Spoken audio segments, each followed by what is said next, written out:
iman ini kepada 4 tahap keimanan. Ulama membagi-bagikan iman ini kepada 4 tahap keimanan.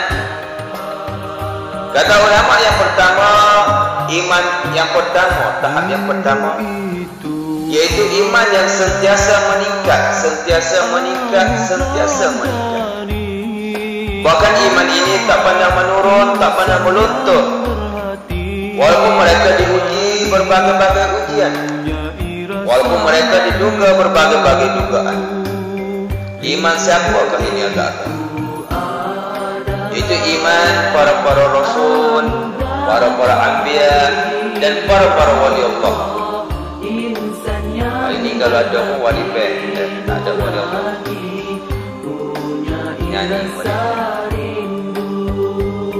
Jadi iman mereka ini kita tengok, Allah uji Nabi Daud, Allah uji Nabi Ayub AS, Allah uji Nabi Ayub dengan satu penyakit. Yang mana penyakit Nabi Ayub ini, kalau kita nak bandingkan dengan kita sekarang, memang jauh. Penyakit Nabi Ayub ini Allah uji Nabi Ayub, sehingga penyakit dia dihalau keluar daripada kampung dia. Isteri dia lari, anak dia pun tak nak duduk sama dengan dia. Sehingga mereka tengok Nabi Ayub kesian. Mereka tengok kesian. Ketika Nabi Ayub Nabi sembahyang, sehingga ada ulat kat kepala Nabi Ayub. Dia letak, buanglah ulat, letak, ambil sembahyang siap, letak balik ulat kat kepala dia. Dia kata kesian ulat ni, kalau dia tak makan, benda tak kepala aku, dia nak makan apa? Itu Nabi Ayub. Lalu malaikat naik jumpa dengan Allah. Wahai Allah, Engkau turut sembuhkanlah penyakit Nabi Ayub ini. Lalu Allah kata, kalau dia berdoa kepada aku supaya aku sembuhkan penyakit dia, saya aku akan sembuh. Lalu malaikat tadi pun bagi tahulah kepada Nabi Ayub. Selepas sembahyang Nabi Ayub berdoa, tetapi berdoa bukan kerana untuk Allah menyembuhkan penyakit beliau, tetapi untuk bagi maghfirah, bagi keampunan kepada umat-umat dia yang derhaka kepada dia, untuk bagi maghfirah, bagi keampunan kepada isteri dan anak dia yang derhaka kepada dia. Itu iman seseorang Rasul. Kita tengok pula iman Nabi kita sendiri, kekasih kita Nabi Muhammad SAW. Yang mana Nabi Muhammad ketika itu dalam satu peperangan yang dinamakan peperangan Khandaq, peperangan dari pagi. Peperangan Khandaq dari pagi. Kita ini dilongkang. Peperangan Khandaq ni Nabi sehingga tak makan 2-3 hari. Nabi tak makan 2-3 hari. Muka Nabi pucat, perut Nabi kempis.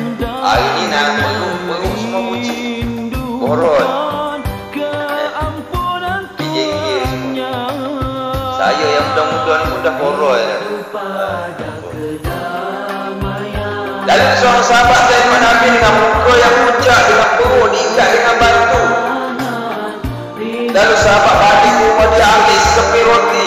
Wahai Rasulullah, aku hadiahkan sekeping roti ini kepada kamu. Aku tengok kamu, muka kamu pucat, kamu lapar. Nabi apabila pegang roti dan terlintas teringat kepada Aisyah kat rumah. Kita kalau lapar kita basah kat situ je. Tapi Nabi teringat kepada Aisyah kat rumah. Berlari Nabi balik, tengok Aisyah tengah tidur ketika itu. Nabi pun tak apalah, aku letaklah roti di sini dulu, aku pergi sembahyang subuh bersama dengan sahabat. Apabila Nabi balik, selepas sembahyang subuh Nabi balik, Aisyah ketika itu dah bangun dah. Biasalah kita ibu-ibu bangun pagi-pagi kemah-kemah rumah, siap-siap anak sekolah ke apa kan. Nabi tengok roti tadi tak ada. Tengok Aisyah dah bangun dah, roti tak ada. Lalu Nabi tanya, wah Aisyah, mana roti tadi? Marilah sama-sama kita makan. Aisyah tengok muka Nabi, tengok atas, tengok bawah. Sehingga 3 kali Nabi tanya Aisyah. Sehingga Aisyah menangis. Wahai Rasulullah, wahai suami aku minta ampun, aku minta maaf.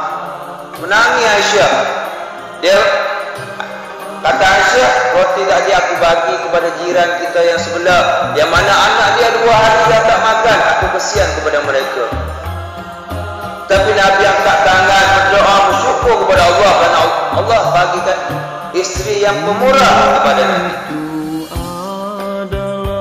Kita pun kena tiru sifat Aisyah, walaupun tak sepenuhnya tapi sedikit pun tak apa. Itu keimanan Nabi, keimanan para rasul yang digariskan oleh ulama. Inilah keimanan yang paling tinggi sekali, dan keimanan mereka yang teratas sekali.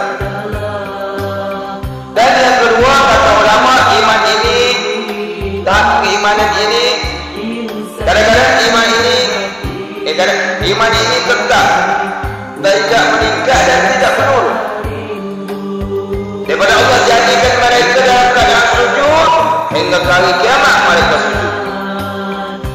Itu iman para malaikat. Satu malaikat yang bernama Israfil, Allah jadikan dia dalam keadaan pedang dan bertanya. Daripada Allah jadikan dia hingga ke hari kiamat, dia pegang satu kali, tak pernah kata hari ini aku nak letaklah dulu, nampak lagi kot nak kiamat, letaklah dulu, tak ada. Tahun ni tahun 2012 orang kata nak kiamat, pegang balik. Dia tak pernah kata dia tak pernah kata tidak, dia tak pernah kata nanti dulu. Malaikat. Sebab iman tak keimanan mereka sentiasa kekal, sentiasa kekal, tak pernah meningkat dan tak pernah menurun. Itu tahap keimanan yang kedua. Dan yang ketiga, kata ulama, yang mana iman ini kadang-kadang meningkat dan kadang-kadang iman ini menurun dan meluntur. Sehingga iman ini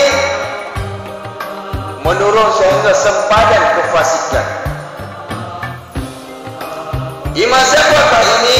Itu iman kita. Iman manusia, orang kata orang biasa dah. Iman kita, yang mana iman kita ini kadang-kadang meningkat. Ketika meningkat, selepas main fardu, main sunnah. Selepas main fardu, main sunnah. Kadang-kadang semasa pun nak sembahyang sunnah. Kita tanyalah sembahyang sunnah apa ni? Sunnah rawatib Ustaz. Selepas asar pun sembahyang sunnah. Kadang-kadang iman kita ini meningkat mengikut musim.